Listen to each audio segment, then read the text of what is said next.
for 1,000 generations, they're all red-eyed. Okay? So they do the parental cross, they do a Mendelian cross, produce F1s, and everybody's red-eyed at F1. Males and females. Okay? So it looks like which allele is dominant? The red-eyed allele, the white-eyed allele? Red. Now, we're going to use new notation now. We're not going to use uppercase R and lowercase r for red and white. We're going to use, now, in Drosophila genetics and into the future today, when you're studying, the traditional way to study genetics is to find a mutant individual and study and use the mutant to find the gene that causes that's where the mutations occurred. So genes have been named by their mutational form. Okay? That's how we've done it. The traditional way of genetics is to find a mutant and then use that to find what gene has been mutated. But the gene becomes known as the mutant form. So this gene is known as the white-eyed allele. Okay? Even though when it's normally working, it gives you red eyes. It's named for the mutational form. So the notation here is use a lowercase w because white is recessive.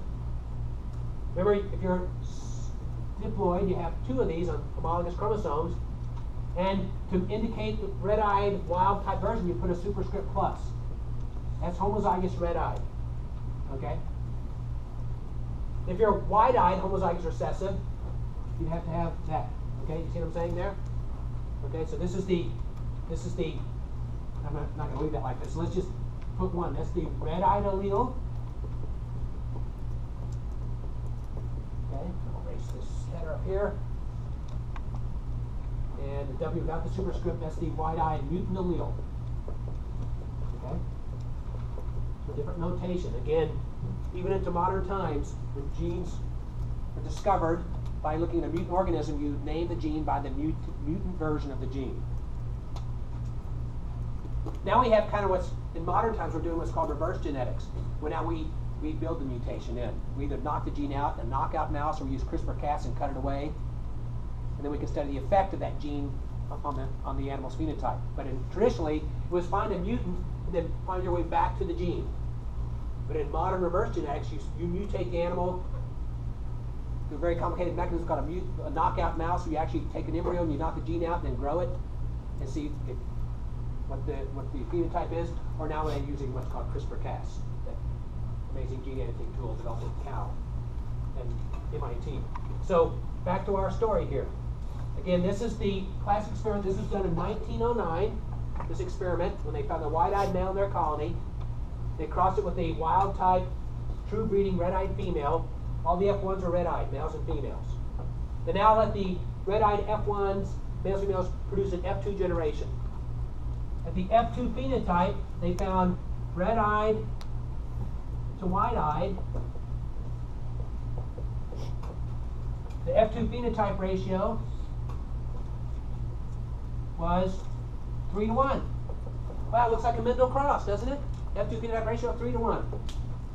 That's familiar to you, right? But here was the weird part. These white eyes were males only. The red eyes were males and females. These were both genders here. The white eyes were males only. So they figure out, how do we explain that? Okay? Well, let's look at the next slide to explain it.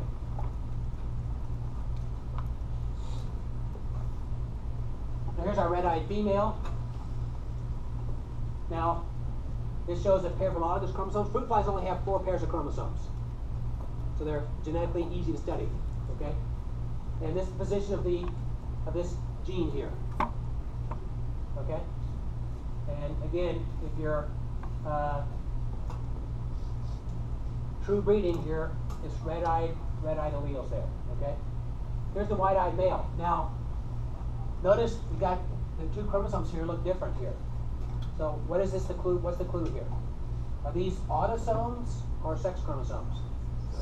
These are sex chromosomes. So it turned out that this gene, the wide-eyed gene, that when it's normally working gives you red eyes, this is on the X chromosome.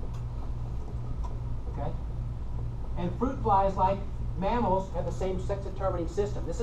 XY is not universal. Okay, there are a lot of organisms where the mispaired sex chromosomes give you a female.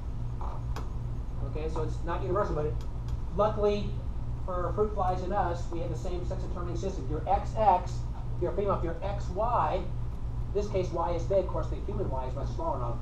We'll talk about why the Y chromosome has eroded over time. The sex chromosomes don't share the same genes, X and Y. They're not really homologous. Okay? Remember homologous? A matching set from each parent, same size, same banding pattern, same ordered sets of genes. Okay? So if you're XX, of course these are homologous, and they can recombine in meiosis to trade pieces in prophase 1, remember crossing over. But X and Y don't cross over because they're non-homologous. Okay? So they can't exchange genes. And the genes in the X are not found in the Y. So a male has, for an X-linked trait, will have only one version of this gene, whereas a female can have two versions. It can be homozygous, heterozygous. You get one or the other, right?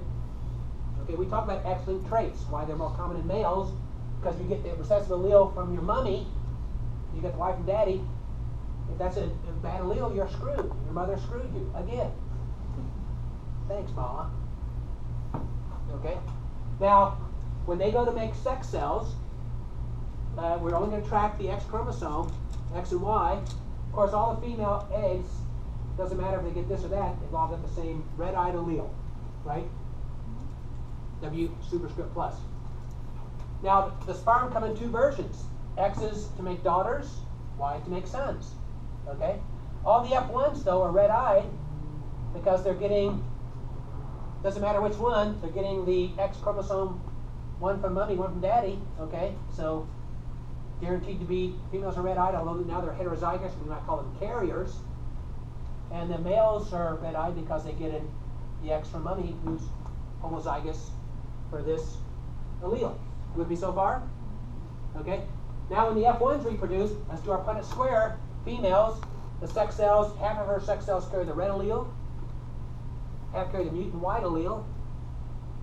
For dad's sperm, to make the F2 generation, half carry the X chromosome that's got the red allele from his mother, and the Y chromosome doesn't carry that gene. Right? And so we see that, if you look at all combinations, red-eyed homozygous daughters, red-eyed heterozygous daughters, or carriers, okay? Red-eyed sons, and I said that at F2 you got both male and female red eyes, to make it a 3-to-1, but the only white-eyed flies were exclusively males. And this is the first experimental proof. The only way you can explain this pattern of 3-to-1 with males only in white eyes is you got to put that gene on the X chromosome. So chromosomes carry the genes. And it's the first demonstration of X-linked traits. 1910. Just by finding a stupid white eye in your colony, doing the breeding and paying attention and explaining it. These geneticists, man, they can think. A New Yorker, they can think, unlike some New Yorkers. All right? So this is the first experimental proof that genes are on chromosomes. Because if you don't put this gene in the X chromosome, you can't explain this white-only males, white-eyed males, and no white-eyed females in F2. Can't explain it otherwise. Make sense? Damn, they were smart. Now, in the next 10 years, again, I told you they started taking flies to the local dentist so he could zap with his X-ray machine, or her X-ray machine, I'm assuming it was a guy, who knows, to produce all kinds of mutants. And again, you produce a mutant fly, then you try to find out, you name the gene from that mutated version. So they were able to produce flies that had, now a wild-type female has red eyes and normal wings. That's what a normal fruit fly looks like. Then they had this mutant version. Purple eyes, cool. Cool to have purple eyes, wouldn't it? Enter the club, dude. Purple eyes, huh? And vestigial means kind of shrunken. Shrinkage. You been in the pool? Okay? All right. Shrinkage. You're not going to fly too good here, right? You've been zapped by X-rays. Okay? You're a double mutant male. You got the wrong eye color, the wrong wings. Now let's look at the notation here.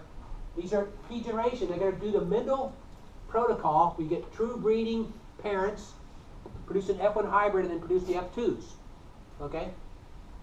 Look at the genotypes now. This is like a dihybrid cross. You name the gene for the mutated version. So this is the purple eye gene. This is another gene that controls eye color.